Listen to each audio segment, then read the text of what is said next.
graphique d'une action, vous faites un zoom arrière sur plusieurs années, sur tout l'historique en fait que vous pouvez avoir. Donc par exemple là j'ai NJ, et NJ on voit que clairement elle est baissière. Là ça remontait un petit peu récemment parce que sans doute le prix du gaz a augmenté, je sais pas, mais elle est foncièrement baissière au fil des années. Donc c'est pas une action sur laquelle vous allez investir pour le long terme. Si on prend Domino Pizza,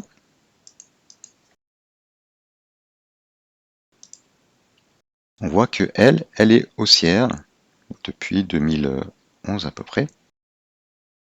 Il y a une correction là, bon, à cause des taux d'intérêt sans doute, mais elle est globalement haussière. Et là, elle commence à remonter. Donc, entre NJ et Domino's Pizza, pour le long terme, peut-être que c'est mieux Domino que NJ. Ensuite, on va prendre Microsoft. Microsoft, même forme de courbe, mais elle a même cassé son dernier plus haut récemment, une première fois ici et une deuxième fois ici. Donc c'est franchement une action haussière. Ça c'est la petite crise des taux d'intérêt, la hausse des taux d'intérêt. Cette action atteint ses derniers plus hauts assez vite. Voilà, on a quand même eu une forte correction ici, mais elle a vite rattrapé ses derniers plus hauts. Et ça, c'est le signe des actions qui sont haussières et qui sont en bonne santé. Regardons Air Liquide. Air Liquide, bon, elle est moins haussière que Microsoft, mais elle semble plus régulière quand même. Là, il y a eu une correction moindre. On voit qu'elle est même parabolique. La hausse est régulière, elle a tendance à toujours monter plus haut. Je vais comparer avec d'autres actions comme Orange. Orange, voilà, bon, elle a fait un plus haut avant l'éclatement de la bulle Internet. Elle a dégonflé et depuis, eh bien, elle est baissière. Elle est franchement baissière. Voilà. Depuis, elle est franchement baissière. Orpea, donc elle était haussière et puis il y a eu un changement et elle est devenue baissière.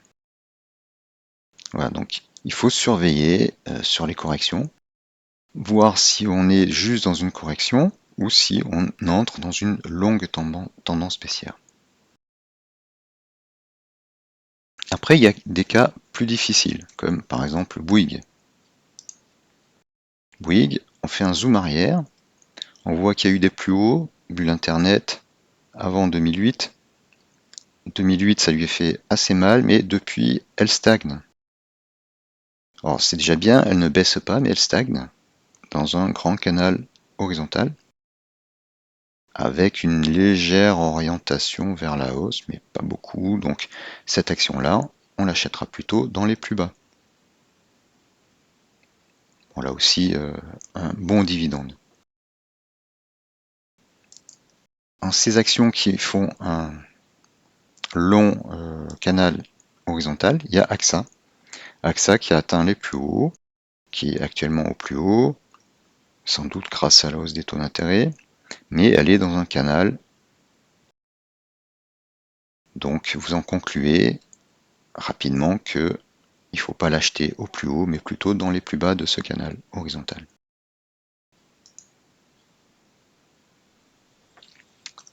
Ensuite, on a aussi le cas de M6. Elle, c'est un peu comme Bouygues, elle stagne, mais elle a plutôt tendance à baisser sur le long terme. Là, on voit que ça, elle a du mal à casser ses derniers plus hauts.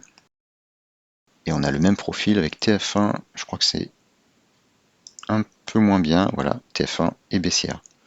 Alors M6, TF1, Bouygues versent de forts dividendes, mais vous voyez qu'on aura la préférence à Bouygues, parce que Bouygues est moins baissière.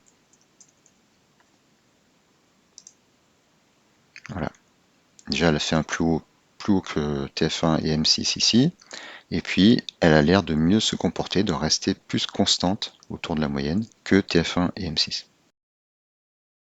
Voilà comment, en zoomant en arrière sur les graphiques, en regardant tout l'historique de l'action en weekly, pour les plus longs historiques en monthly aussi, Vous pouvez faire une analyse de l'action et savoir si sur le long terme vous pouvez l'acheter ou pas. Les cours sont le reflet de l'action de tous les acheteurs et les vendeurs, qui elle-même est le reflet de l'action de toutes les croyances et de toutes les analyses financières sur les actions, plus la psychologie bien sûr des intervenants du marché.